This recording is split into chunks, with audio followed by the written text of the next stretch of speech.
दोस्तों, मैं हूं धर्मेंद्र त्रिवेदी और हम आज से एक नई सीरीज शुरू कर रहे हैं। सत्ता के से कुछ सवालों के जवाब मांगेंगे।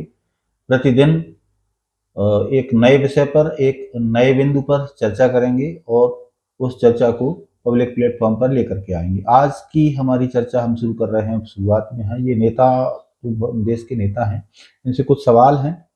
तो नेताओं से सवाल इस तरह के हैं कि अ, नेता जो है या सत्ता है, जब कोई मूल प्रश्न अगर पूछा जाता है तो उसके जवाब देने में एकदम से कोताही क्यों बरती जाती है और उस जवाब को पाने में क्यों लोगों को निराशा मिलती है।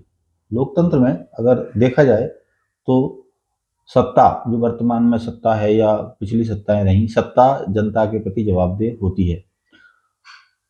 अगर चुनाव में कोई जीत जाता है तो वह सिर्फ शासन का प्रमाण नहीं, सिर्फ अवसर होता है जो जनता द्वारा प्रदान किया जाता है। वर्तमान में अगर देश में विकास, राष्ट्रहित और निर्णायक नेतृत्व की बात करें तो इस तरह की भाषा बहुत प्रबल है, लेकिन इस भाषा के समानांतर में एक प्रश्न लगातार उभर रहा है: क्या सत्ता के साथ जवाबदेही का बोझ भी उतना ही गंभीरता से उठाया जा रहा है? इन सब चीजों से कुछ प्रश्न उभर करके आते हैं। क्या सत्ता की संस्थागत जवाबदेही कितनी है? व्यक्तित्व प्रधान राजनीति की चुनौती। भारतीय लोकतंत्र की आत्मा संस्थाओं में बसती है, व्यक्तियों में नहीं। लेकिन हाल के वर्षों में नीति निर्माण और प्रशासन में व्यक्तित्व प्रधान राजनीति का प्रभाव बढ़ा है। संस्थाओं की स्वायत्तता अगर देखें तो निर्णय प्रक्रियाओं की पारदर्शिता और असहमति के प्रति सहिष्णुता, ये सभी जवाबदेही के मूल स्तंभ हैं। सवाल यह है कि क्या संस्थाएं सत्ता से सवाल करने की स्थिति में हैं या वे केवल निर्णयों की औपचारिक मुहर बनकर रह गई हैं?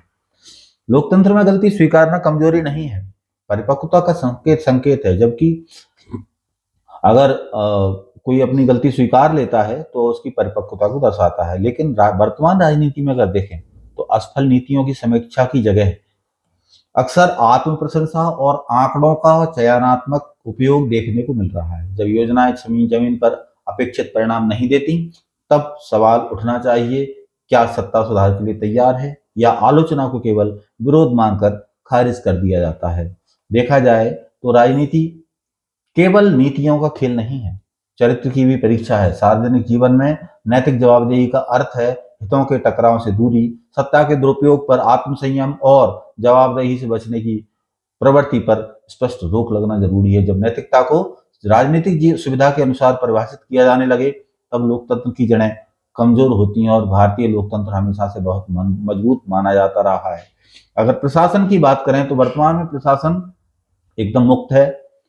जो भ्रष्टाचार के विरुद्ध लड़ाई की बात कही जाती है वह विश्वसनीय तब तक नहीं हो सकती जब तक वह निष्पक्षता से न लड़ी जा रही हो। यदि कार्रवाई केवल राजनीतिक रूप से सुविधाजनक मामलों तक सीमित होकर रह जाए और शक्तिशाली वर्ग इससे अछूता दिखाई दे, तो शून्य सहनशीलता तक एक नारे से अधिक नहीं रह जाती।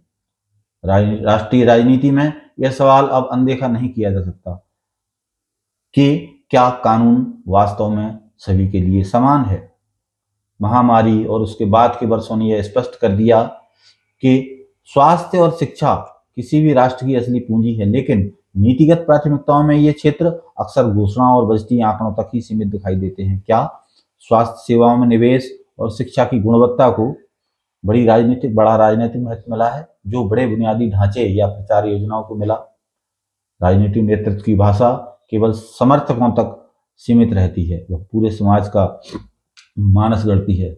लेकिन वर्तमान स्थिति यह है कि राजनीतिक नेतृत्व की जो भाषा है वो अपने समर्थकों तक ही सीमित रह गई है, पूरे समाज के मानस तक नहीं पहुंच रही।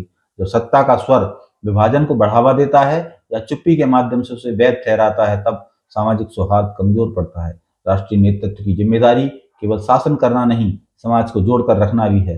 अंत में सभी लीडर्स को कहना है, सभी नेतृत्वकर्ताओं को कहना है कि लोकतांत्रिक स्मरण बनाए रखें। सत्ता का असली मूल्यांकन चुनावी जीत से नहीं, जवाबदेही से तय होगा। इतिहास में वही सरकारें स्थायी सम्मान पाती हैं जो सत्ता को अधिकार नहीं, सेवा मानती हैं। जनता प्रतीक्षा में है। प्रतीक्षा भाषणों की नहीं, जवाबों की है, जवाबदेही की है। मैं धर्मेंद्र त्रिवेदी फिर से आप सभी को नमस्कार करता हूँ। फिर मिलेंगे एक नए एपिसोड में एक नई चर्चा के साथ। धन्यवाद।